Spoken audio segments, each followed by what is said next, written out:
حضور جنازہ پڑھانے گئے, پہلے چلے گئے, لوگ کہتے ہیں پتہ ہوتا تو جاتے کیوں, میں کہتا ہوں اگر جاتے نہ تو مسئلہ کیسے بتاتے.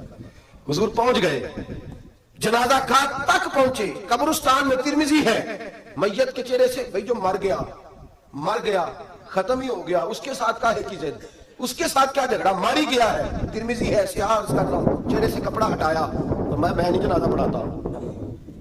اب جس کو لوگ کفن غسل دے کے آئے تھا تو مسلمان ہی نا, لیکن میرے محبوب کا جلال دیکھیں, غضب سے ان کے خدا بچائے, قبرستان تک آئے, کپڑا ہٹایا, میں نہیں پڑھاتا جنازہ. صحابہ نے کہا حضور پڑھائے, نہیں پڑھاتا, حضور بے نمازی تھا, فاسق تھا, کیا جرم تھا, میں نہیں جنازہ پڑھاتا. یہ میرے عثمان غنی سے بغض رکھتا تھا, یہ میرے عثمان غنی سے, عثمان سے بغض رکھے, یہ ہے میت کسی بے ادب کی منہ دکھانے کے قابل نہیں ہے, ان کے دشمن پہ لعنت خدا کی, رحم پانے کے قابل نہیں ہے. رسول پاک علیہ السلام تو مر جائے, حضرت عثمان کا دشمن تو جنازہ نہیں پڑھاتے.